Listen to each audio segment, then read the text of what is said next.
What's going on, man? This is Will Z Tidwell with Skybox Conversations, man. The Hoop Pod. We'll talk about all things hoops, but especially about my favorite two teams in the world, man. The Los Angeles Lakers, and on the college level, it's going to be the Arkansas Razorbacks, man. Super excited to be here with y'all, man, because are you now believing in the vision? Are you now seeing what this Luka LeBron, Austin Reaves, JJ Redick connection, LA connection could be? Are you not entertained? Because man, that was an amazing game last night, and I'm really hurt because I originally recorded a great video last night, but for some reason it was acting weird, whatever.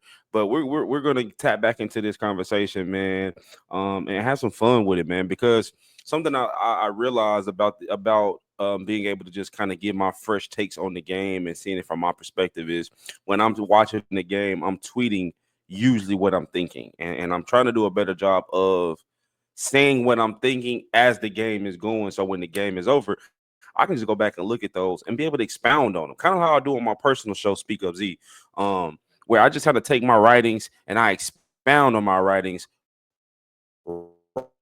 right there on the spot. And so I want to start kind of practicing here with the game, with the with the Lakers and with Arkansas and things of that nature. Because what better way to expound on what I'm thinking than to look at it? And so, and the cool thing is, a lot of great pages and great reporters and analysts and and people that really know the game at a high level, especially when it comes to the Lakers and the Hogs. And so a lot of times it's me retweeting their work as well and being able to give my take on some of the things that they say. And so I think that's just a great way to go about it. And we're going to kind of go from there. Okay, so I'm gonna start from the beginning of where I really kind of started locking into the game and tweeting. And you'll see some Arkansas tweets and stuff like that in between these. But I want to focus on the Lakers first and foremost, and then we'll build on it, right? And so, real quick, I'm gonna share my screen so y'all can see what I see.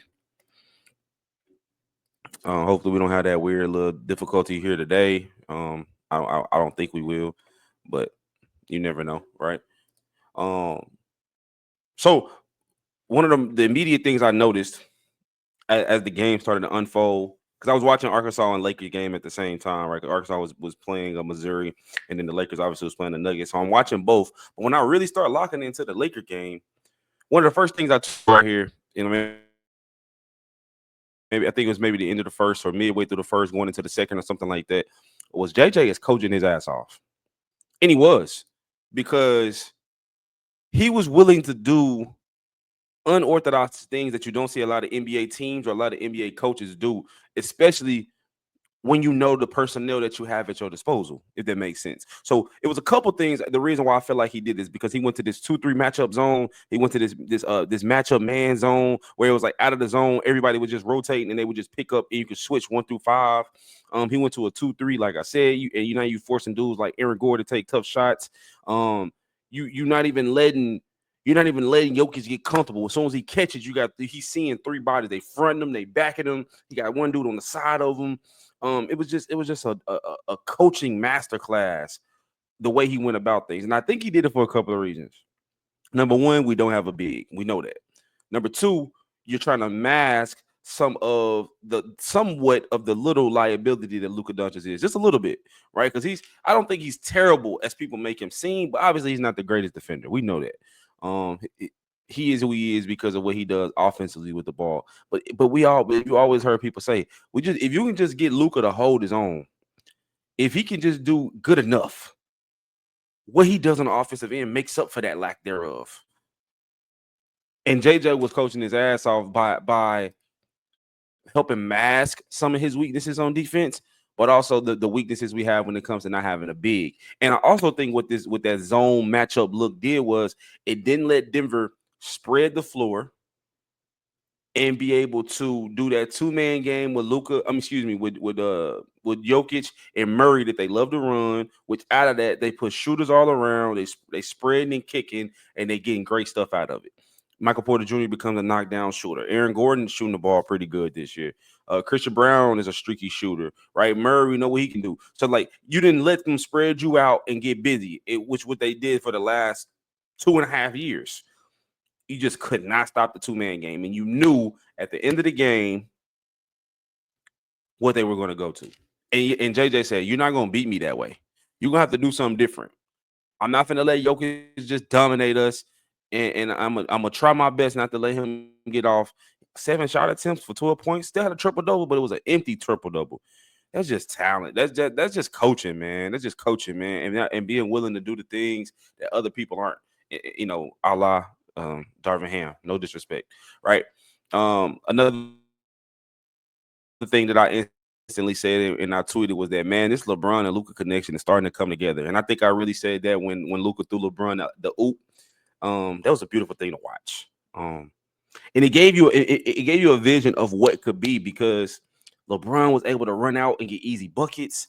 Bron not having to overexert himself to make the game easy for himself. Bron is able to be exactly what I said before when we first got Luka, more of a cutter now, a screener now, a spot up shooter, catch and shoot. Like he's able to do these little things, right? He can go to the post now, get a bucket out of that. Like it just making his life so much easier. And then them being the great playmakers and and ball dominant dudes that they are, the way they were playing off of each other in Austin as well. That trio, that connection it's special and it was coming together and you saw it like forming right before your eyes. And it also made me say this other thing that Luka was finding his rhythm. Luka was finally getting comfortable out there, taking the step back threes, right?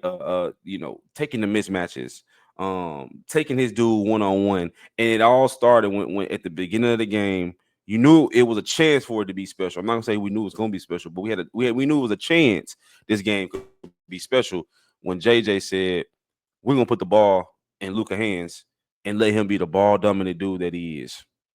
When he said that, I'm like, uh-oh. I knew it was a chance. And sure enough, man, Luka found his rhythm. And I said this, man, and I say this, and I hope nobody don't take this crazy. And it kind of connects to the next tweet right above it. But I hope people don't take this crazy when I said, come on, man. Come on, man. What I said I do miss AD. But AD wasn't doing this. Because there were even still stretches in the game when we used to play the Nuggets, and it's not all AD fault because AD was in his natural position. You got him guarding Jokic on one end, protecting the rim, guarding 1 through 5, and then you still want to go give you 30. So that's not all on AD. I'll say that. But I never felt as comfortable as I do now playing from behind or when the Nuggets went on their runs, when they were doing some of the things they were doing. I've never felt as comfortable as I did now as I do when you have Luka Doncic on your team. And the haymakers that Luka was throwing. Then you got LeBron coming in. Then you got Austin coming. Then you got Rui hitting shots at a high clip. I've never felt better about the depth and the offensive firepower that we have, even when AD was there. I get it. AD is a Hall of Famer, first ballot Hall of Famer. Reason we won a championship. And the crazy thing is, when we were at our peak with that team in 2020 and 21, he was doing some things that were made you feel very good about us and how deep we were because he was shooting a three a lot more. He was able to be a lot more agile and move around the court and help, and be a shot blocker, but not having to like defend the number 5 dude on the team every single night. Not defending Jokic every night, going up against Vucevic every night. You going up against Brook Lopez every night. You going up against Embiid every night. Like you're not having to guard them dudes. Like you can roam and be free and exert some and save some of your energy for the offensive end of things. And that's not all his fault, bro. But he just wasn't doing this when AD was there. It wasn't. Denver went on an 8-0 run to make it a 1-point game. I remember that it was in the beginning of the third. We was up 70. It was up 73, 64. 8-0 run in like 2 minutes made it a 73-72 game. And right after that happened, after I said, "Damn, where did our lead go?" Because I was watching the Arkansas game and I look back, and then our Lakers went on a 10-0 run. We weren't doing that when AD was there, and we weren't doing that when Darvin Ham was there. Because I don't think it's just on AD. I think it's more so just the whole last 2 seasons, right? Like we weren't doing that when them dudes. This team, it let me know right then this team's offensive firepower is different. We haven't had that luxury in 4 or 5 years to be able to watch a team go on a run. Hey, we can do that too. When the last time we've been able to do that, man? Come on, like that's special. That's special. That's special. And it was another crazy tweet in here, and I'll get to in a minute where it was like I get to in a minute. And this is another thing that I knew we're going to be a nightmare matchup, or a matchup nightmare rather for so many teams. When you talk about, there was one play last night where Luka ended up getting matched up on he ended up getting matched up on Jamal Murray, right? Took him one-on-one, got to his right hand, just finished right over Murray. It was nothing Murray could even do about it. I don't even think Murray really tried to block his shot. You know what I'm saying? Because what could he do with Jamal Murray cannot guard Luka. He cannot guard Luka. And I want to say in that tweet that Denver just doesn't have enough defenders for both Luka and LeBron. That's just special. You don't have enough defenders for Luka, LeBron, and Austin, and then Rui can come in and be your fourth option. Dorian Finney-Smith can come in and be your fourth option. Some nights Gabe Vincent can come in and be your fourth option and give you nice minutes and nice buckets. Like, that's depth that we haven't had in a while, bro. Because usually you put Aaron Gordon on the Nuggets. You usually put Aaron Gordon on the best offensive player on the other team. And 9 times out of 10, he was guarding LeBron in old teams, and then you would let Jokic guard AD. And the same thing, AD had to spend a lot of time guarding Jokic. And of course, AD could win some of the one-on-one matchups, offensively and defensively. When it came down to the stretch, and I'm telling you, when they spread the floor and they go to that two-man game, that's when they used to cook our ass, though. And we could not stop that to save our life. We couldn't stop it to save our life. And that's just what it is. And no disrespect, that's just what the truth is, bro. But now you put Aaron Gordon on Brun, who guarding Luka? Christian Brown? Michael Porter Jr.? Jamal Murray? Jokic? Who guarding Luka? All right, you put Aaron Gordon on Luka, who guarding LeBron now? That's a mismatch nightmare for anybody else. And even if you did have a second defender for LeBron, like they get Peyton Watson back, he's a pretty good defender. You can go to him. Now who guarding Austin Reaves? All right, you're gonna put Jamal Murray on him, and they go head to head. Who's guarding Rui? Who's stopping Rui from shooting the ball? Right? Who's stopping Gabe Vincent from shooting the ball at a high clip? I just don't think now enough teams, not enough. It's only a couple. It's like 3, it's like 2 or 3. 2, really. I'm just thinking Boston and Cleveland, if I'm being honest. Boston, Cleveland, a healthy Mavs team. Them 3. I think it can still give us fits in certain ways. But I don't think enough teams have enough firepower to match up with us. I just don't. They just don't, man. It's gonna be a matchup nightmare for people, man. And again, I think when you talk about AD wasn't doing this, like the Nuggets going on a run, and then you don't even have to panic because then you remember, I got Luka, LeBron, and Austin Reaves on my team. What am I panicking for? We got more than enough offense to come back. And again, you don't gotta ride LeBron till the fucking wheels fall off. You don't have to ride LeBron till the wheels fall off to stay in a ball game now. That's what I loved and really appreciated the most, is that you don't gotta ride them. You don't gotta ride LeBron till the wheels fall off just to stay in a ball game. Not even to win a ball game convincingly, to stay in the game. You know what I'm saying? Like, you don't gotta do that no more. That's a beautiful thing to watch, man. On the other side of the ball, I said that we ain't never seen LeBron play defense like this. And then Hoodie Brun at Hoodie Brun on Twitter, man. Funny account I follow that just love that, that is an advocate for LeBron James. It says, I'm not gonna lie, bro. Our defense has been amazing. Nuggets just hitting some lucky shots at times. And I retweeted that because I agree with it wholeheartedly that our defense was suffocating. Again, the way we were, sending 2 and 3 to the ball when it got to the paint. The perimeter defense between Goodwin, Rui played good defense. Vando, Dorian Finney-Smith, Jackson Hayes played some great defense. Like, overall, The defense was just on your ass the whole time, and it was nothing you could do about it. It was nothing you could do about it. You even had LeBron locking the fuck in defensively. I ain't seen LeBron slide his feet like that in probably 7 years. Blocking shots, bro. Just giving blocking Michael Porter Jr. shot. Then I think he blocked Brown shot. Like just giving them fits, bro. Giving them fits. And what I want to say is, if they continue to stay locked in defensively like that, it makes you raise a bigger question. And I tweeted this, and we're gonna talk about it. Can we get by without a big if you're able to collectively play defense this way? Half of me is saying yes in my head that you can get by and still go very far Western Conference Finals type shit, bare minimum, with this type of defense without the big, without the Mark Williams.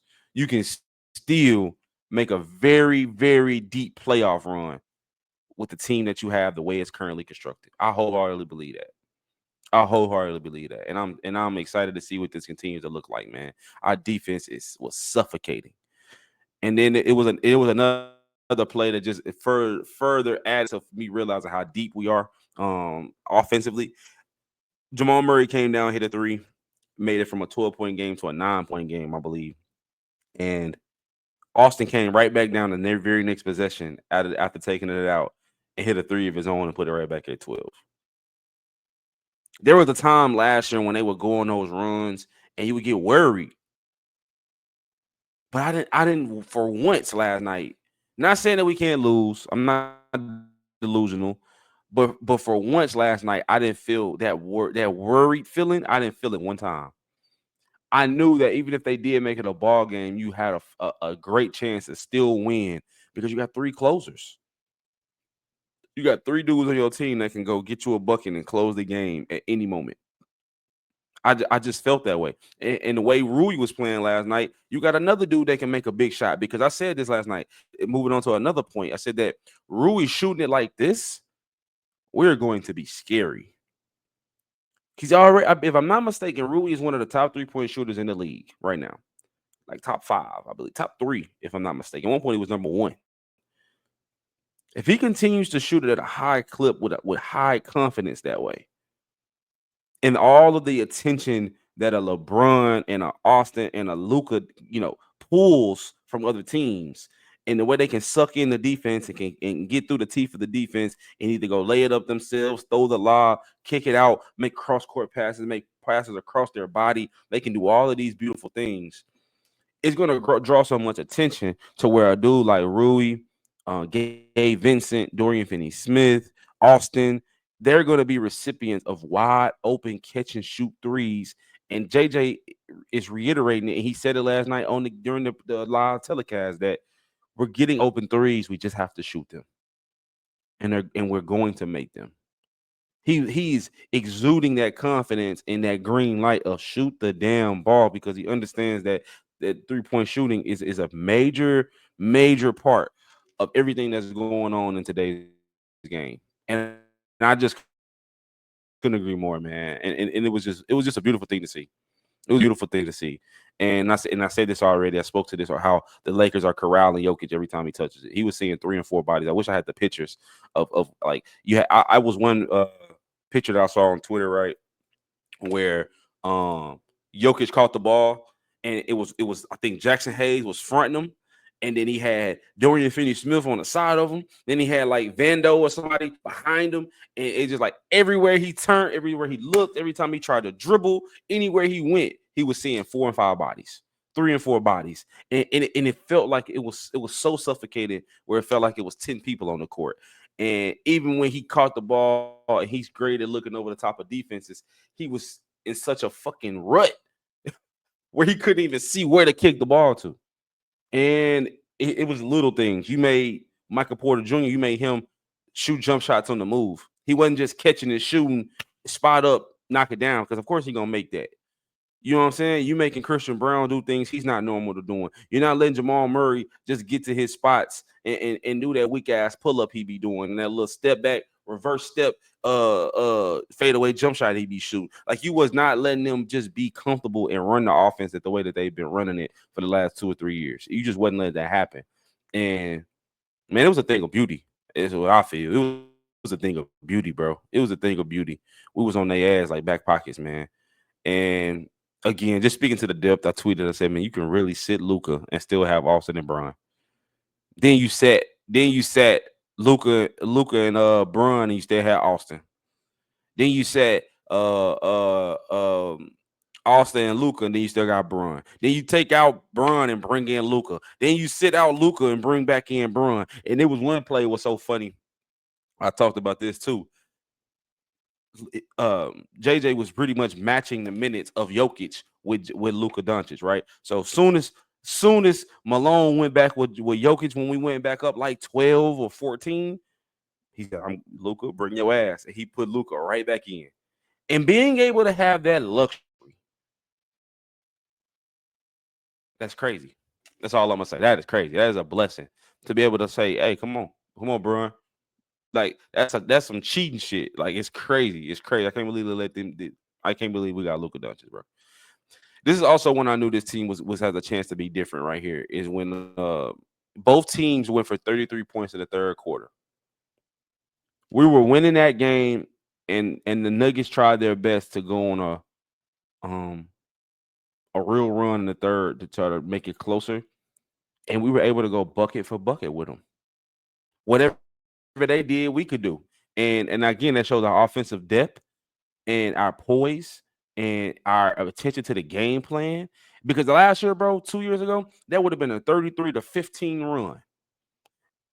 The personnel mixed with the coaching and the decisions of that team 1 or 2 years ago that we had, that would have been a 33-15 run easily.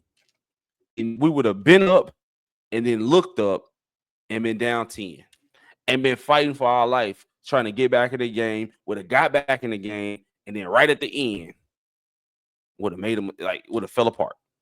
That is what would have happened last year. And the fact that this is a totally different team, and it's man, it's just crazy. It's crazy, bro. And then Kendrick Perkins, man, Big Perk, he said something. Oh yeah, we got this real quick. Well, whole Rui is good. He left the game briefly with like a back spasm, maybe, or like a twinge or whatever that was. Hopefully, it was just like a little weird, little, and he walked right off the court, but he was able to come right back, and he immediately came back and got a defensive stop on Jamal Murray, which showed us that he should be okay. So hope that was nothing serious and don't turn into nothing, man. Because again, the way he's shooting the ball and him being a great option, and it just looks good, man. It just looks good, man. And so yeah, hopefully that's nothing serious. I don't think it is, but I don't want to speak for that man. But hopefully it's nothing. Kendrick Perkins, Big Perk, he said JJ Redick is the top 10 coach in the league. His game plan, having his team ready to play at a high level, especially defensively, has been a beautiful thing to see. Couldn't agree more. Couldn't agree more. He is a man, might be top five. Might be top five, bro, because because what you got to give him even more credit for is that you're a first year head coach, never coached at a high level, right? Played at a high level, but hasn't coached at a high level. Obviously, you know the game of basketball just from watching the Mind the Game pod with him and Bron. You could tell he knows the game. He knows the X's and O's. He knows these things.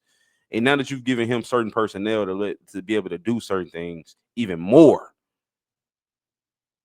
he is one of the top coaches in the league without a doubt.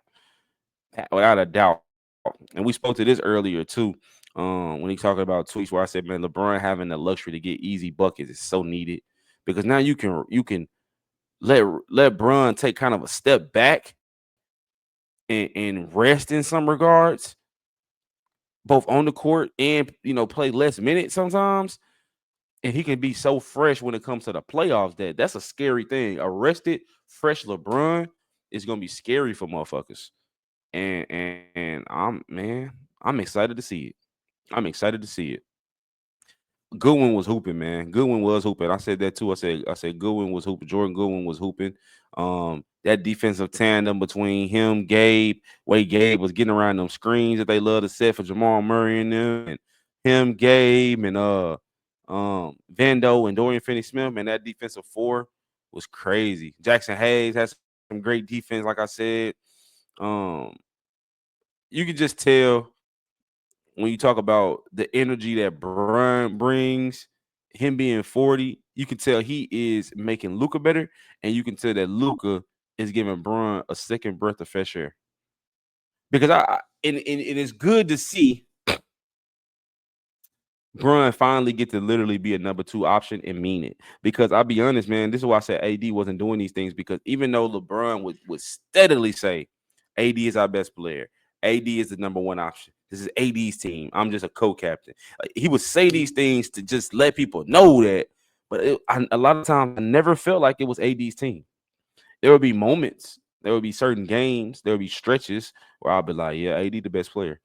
But then there would be these moments again, and it's not all on AD because it'll be foul trouble. It'd be him having to guard certain people that he shouldn't have to guard. It would be just certain matchups. It would be the way the game was going. It'd be just certain things like that where you will be like, yeah, AD faded away, or AD would have a game like Jokic did, only 10 shot attempts for 12 points, be a half 15 rebounds or whatever. And it'd just be weird games like that where you'd be like, man, he just doesn't feel like a number one option sometimes. But when you say that, when Bron says that about Luka, you can feel it and you can see it, because there would be times where you was like, shit, we don't even, I'm not gonna say you don't need Bron. Obviously you need him, but like there would be stretches in the game where Bron doesn't even have to touch the ball, where Bron could just float. He could just float, and then he could use some of that energy to play defense, which he did. And he ain't played defense like that since 2021. Like, this is just, it's a beautiful thing to see. It's a beautiful thing to see. And this is how I knew this defense was suffocating, because Denver never had a lead in the game. That hasn't happened probably since like the bubble, right? And Jokic had a triple double, but only had 12 points on 7 shot attempts. That's special, man. That is special, man. That is special. And one of the pages again that I follow on Twitter, man, the Lakers lead. I love that page. It says that, what grade would you give JJ Redick tonight? I would give, or last night rather, I would give him A plus. Again, the defensive game plan, the offensive game plan, just the sets he was running, man, the energy, man, everything, bro. The creativity, not being afraid to do unorthodox things. That's an A+ job, man. And this was another funny ass tweet. It said, "Don't ever compare JJ Redick to Darvin Ham. You can't. You can't. Not because I don't think Darvin Ham was a pretty good coach. He was a pretty good coach. But when it comes to the X's and O's, the creativity behind the offense and the defense, Darvin Ham wasn't there yet. He still kind of had this mix of like old school shit mixed in his game and his game plans that just felt old school. The lack of adjustments, the lack of creativity, the lack of seeing, oh, this isn't working, let me make an adjustment. He wasn't great at that. He wasn't great at that, which is why they were so mad at him when he always had his fucking hands in his pocket. It wasn't because he had his fucking hands in his pocket. It's because you didn't lost a fucking 15-point lead that you had, and you just standing there looking. That's what people used to be pissed about. That's what I think. But nah, JJ getting that motherfucker constantly making changes, constantly on the move, constantly. You know what I'm saying? Like, that's just a beautiful thing. And this is another thing I really agree with when they talk about LeBron has had some of the worst luck recently in years, and he deserves to be at the top again. Now, again, not to jump the gun and say we're gonna automatically be at the top and win everything and everything. I think we have a great chance to, in my opinion. But LeBron has had some bad luck. He listed some of the things. Talked about Solomon Hill's injury or the rush trade, having played the center position some, having to play with D'Lo in his up and down games, having 0-point games, and then having to be coached by Darvin Ham. Like, it was a lot of things. When he fucked up his ankle that year, I think that was against Dallas when he said something popped. Like, having to go through all of these things, LeBron has been through a lot in the last 5 years since he won that bubble championship, and for him to be able to be in a position where he can kind of take it, be easy sometimes, exert himself, not have to overexert himself, and can reserve himself for bigger games, bigger moments. He deserves that. I just think so. And you could tell he really fucking with this team, and this team got great potential, because after the game, LeBron went on to say, "We were locked in for 48 minutes. We followed all the keys that our game plan had entailed," and you could tell they were locked in. To never let the Denver Nuggets lead one time, from start to finish, that's the ultimate epitome of locked in and focused. You know what I'm saying? Just locked in and focused, man. And that's to kind of highlight, one of his teammates, um, Rod C. Laker fanatic, Laker fan, man. He's a writer for the Lakers and the Sparks. He says you don't really know a player until you watch him every night. And way more teams should have been in on Dorian Finney-Smith coming from Brooklyn. I couldn't agree more. What he does isn't always flashy. It doesn't always show up on the stat sheet. It doesn't always even get talked about by just the average basketball fan. But being able to guard 1 through 5, being able to knock down your shots, being able to be effective on the court and only having 3 points, right, on 1 for 5 shooting, and still be so impactful. Way more people should have been in on Dorian Finney-Smith. So invaluable what he's doing. So invaluable what Jordan Goodwin is doing. So invaluable what Vanderbilt is doing. So invaluable what Gabe Vincent is doing. Like, those are the things that might not show up, but if you know the game, you can see they do all the things that nobody else wants to do. And you need people like that on the team. If you got multiple, it's gonna be hell for a lot of teams night to night, man. It is, man. Um, another page I enjoy following, it says that about LeBron. It says that the old Lakers wouldn't have been able to answer back on offense when the Nuggets get their buckets. We wouldn't have. If they would have scored 33 points like that last year, I said it already, we would have scored like 15. We would have went on this crazy slump and would have got blew the fuck out the water. And you could always feel the tide turning when we used to play them. Like, oh shit, here they come. They hit a crazy 3, and they'll come down. We'll turn it over. Then they get in fast, transition on a fast break, and next thing you know, we go from a 10-point game to down to a 3-point game, and it's still 10 minutes left to go in the third. And I'd be like, oh my fucking god. And I used to always feel that way. Like, this team last year and 2 years ago wouldn't be able to do this. Now let's answer a couple hypotheticals. It says that the Lakers have officially entered the championship conversation. True or false? True. I don't see many teams being able to beat them. I think a healthy Mavs team can match up pretty well for the most part. Even then, I don't, I think it's gonna be hard because it's still gonna be some mismatches because who guarding Luka?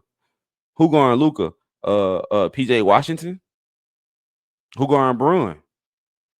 Anthony Davis? He guarding Bruin? Bruin got to guard him too, but he guarding Bruin. Then you talking about Daniel Gafford. And you talking about like that the thing that bothers me with the Mavs is their size. The Celtics can match up pretty well because they have some depth of their own. And then they got 2 elite wing players that can guard 1 through 4, and the Cavs. Them the 3 teams that I feel like will give us trouble, and only one of them is in the West. So when you talking about Western Conference Finals, I'm not scared of the Nuggets. I mean, I'm not scared of the Nuggets. I'm not scared of the Grizzlies. I'm not scared of the Rockets. I'm not scared of the Thunder. And those are like top 4 to 5 teams at the league right now. I'm not scared of the Clippers. I'm not scared of Golden State. Even with Jimmy, in the way they hooping, I'm not scared of Golden State. I think we got too much firepower, man. And that's just my honest opinion. I really do. I really, really do. And I think that's a true statement. Um, I think this kind of sums up the whole night. Trevor Lane, man, with Laker Nation, he said that Luka was Luka. Reaves feasted attacking the defense off ball. LeBron did LeBron things. Rui defended Jokic while hitting wide open threes all night. While Dorian Finney-Smith, Vando, Gabe, and Goodwin were frightful 4 defensively, seemingly everywhere at once. Great night. Perfect way to sum it up. Perfect way to sum it up, man. Perfect way to sum it up. On top, ain't nothing else to talk about. It was just a perfect way to sum it up. Another tweet said, "This is genuinely the happiest I felt about the Lakers in years. Luka brought back my love for the sport. This team feels special, man. Feels special, man. Feel championship ready, man. You go get a big. We really in the middle of shit, but we in the middle of shit now." Somebody said we really went from Russell Westbrook to Luka Doncic as our point guard. Like, no, that is crazy. That is crazy. And then Jamal Murray, apparently Jamal Murray said last night during his post game, he said that you're within striking distance all game and you can't just close the gap. It gets frustrating, but give them credit. They play really good, and also we've had that number for a number of years now, so they get one game. We're not going to overreact. I think we can sweep y'all now. I think we can sweep the Nuggets now. Fuck what you talk about. I think we can sweep the Nuggets now. I don't care what you say. I think we can sweep the Nuggets now. So fuck what he talking about. Hey, LeBron said that's the Luka we're all accustomed to watching over the last 7 years. Absolutely. Absolutely. Luka, AR, and Brian, 80 points, 19 assists, and only 4 turnovers. Holy shit. This is a cool fact I found out earlier today, is that the Lakers on a 12-3 run over the last 15 games, which is the best in the league, averaging 118 points per game while holding their opponents to only 106.5. That's an 11.6 points differential. That's special. That's special. You scoring almost 120 and you holding your team on other teams almost to 105. That's special, man. That's special. I don't care what you say. JJ Redick said that the group's conviction to execute the game plan was excellent. Redick notes that he hasn't slept since the Portland game on Thursday in preparation for this game. He said he and his staff spent a lot of time preparing for Denver on both sides of the ball. And you can tell that they really were locked in. You can tell that the game plan was very precise. You can tell he spent a lot of time on that game plan. And respectfully, not to keep bringing him up, I just felt like Darvin Ham never put in that type of time. Even if he put in that type of time, he was putting in at that time on the wrong things, or whatever game plan he came up with just wasn't a good game plan. Even if you was putting in time for 2 or 3 days in a row and wasn't getting much sleep, the game plan just wasn't good. And this one was. This one was excellent, right? Man, he got to be coach of the year candidate. He got to be. And these are the last couple of things I tweet, and we're gonna get up out of here, man. The small ball is working. The Lakers' lack of a true big hasn't hurt as much as you expected so far. Their pace, the spacing, the defensive rotations have actually looked sharper. And you have to be even better defensively when you know you don't have a big back there like an AD or like a Mark Williams or whatever to just protect the rim as much. So you know that your point of attack defense and gang rebounding and being able to send 2 and 3 to the ball has to be superb because you don't have the anchor back there. So you all have to be an anchor. And I think that has to been a point of emphasis for them in the locker room, is that if we're going to go small ball and we're going to go with Jackson Hayes and things like that, as a unit, we got to be suffocating. And they have been. They have been. I think putting the ball in Luka's hand last night was also a big thing. What JJ said, Luka had the ball in his hand a lot more. Luka running the show equals easy buckets for Bron. With Luka handling the ball, Bron is getting cleaner looks and easy finishes, maximizing his efficiency without overexerting himself. Fact. That's a fact. We talked about that. The rotations were on point last night. Staggering Luka, Bron, and Austin. It gave the Lakers like this constant playmaking ability on the floor at all times. No matter who you took out, you still had enough. You still had enough. And the balance is coming together and it's clicking. And we got this big week coming ahead. So that's a good thing to see that it's starting to make sense on the fly like that. And those are some of the main things. And I hope you guys agree with that. I hope you guys enjoyed those takes. I think Luka and LeBron have a special thing to do here, and they can really go very far, man. I think anything less than the Western Conference Finals would be kind of disappointing, even though it is the first year. But I think they have a chance to do something special. I think they can win a ring together, or at least go very far together. I'm excited to see it. I love y'all so much, man. I think I'm gonna end that video right here. Y'all be sure to like and subscribe to the video. And until next time, man. Next concludes another episode of Skybox Conversations, man. I love y'all so much. Peace. Peace.